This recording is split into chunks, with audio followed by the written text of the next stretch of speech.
Le doyen de l'école de commerce était là, le docteur Charlie Teter. Dieu ait son âme, et lui ont posé cette même question. Elle leur a répondu, « Oui, je connais Daniel depuis fort longtemps. La seule chose qui a changé avec Danny Pena, c'est que ses réussites ont fini par se conformer à ce qu'il raconte avec sa grande gueule. Mais l'animosité à mon égard s'était développée pendant 25 ou 30 ans, car à chaque fois que je disais au docteur Teter que j'allais faire quelque chose, je le faisais. J'ai créé plus de richesses au sein de l'association des anciens élèves de l'université que celle qui a été créée depuis le jour où cette école s'est ouverte. Mais je ne suis pas le messager que vous auriez choisi. Michael m'a fait venir ici pour une raison.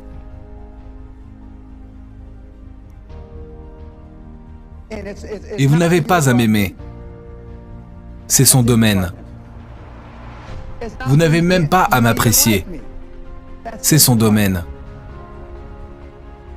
Si je peux faire changer 5, 10, 6 ou 8 ou 3 personnes dans le public pour qu'elles aillent créer de la richesse pour la passer à la génération suivante afin qu'elles changent le monde et en fassent un endroit meilleur, alors j'aurai réussi. Mais la plupart d'entre vous ne le feront pas parce que vous ne voulez pas faire les sacrifices que j'ai faits. Et tout comme la liberté n'est pas gratuite, et je suis un vétéran, eh bien la richesse n'est pas gratuite non plus. Et le bien que vous pouvez faire avec cette richesse n'est pas gratuit. Nous sommes maintenant à l'aise avec l'inconfort.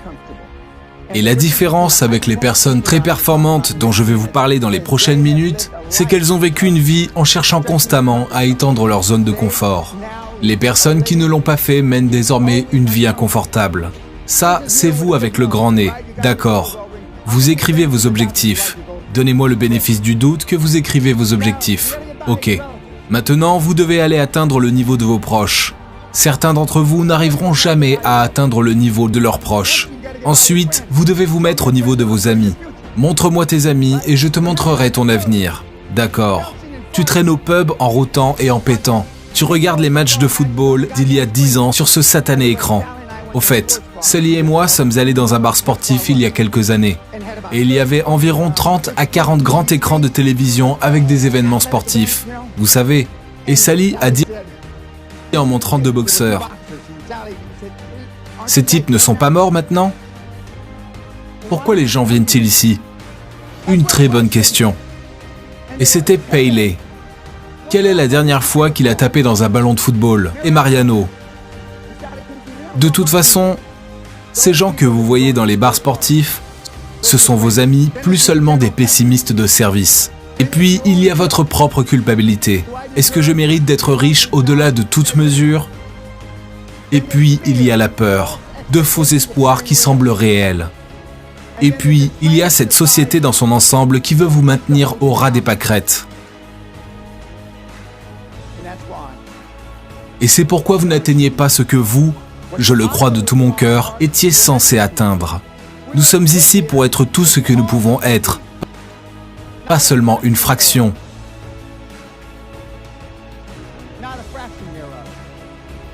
Et c'est ce qui nous empêche d'atteindre nos buts. Et selon moi, notre véritable destin, et vous n'aimez peut-être pas la façon dont je le dis, mais vous pouvez y aller, vous pouvez vérifier. 99,99% de ce que je dis est la vérité absolue et exacte. Je pourrais le dire de manière très différente. Je pourrais le dire de manière beaucoup plus gentille. Je pourrais le dire de manière insipide. Mais le privilège que j'ai eu d'être entouré de personnes très performantes est qu'elles ne sont pas insipides. Il n'y a jamais de moment facile pour prendre une décision difficile. Jamais. Napoléon Hill était un clochard.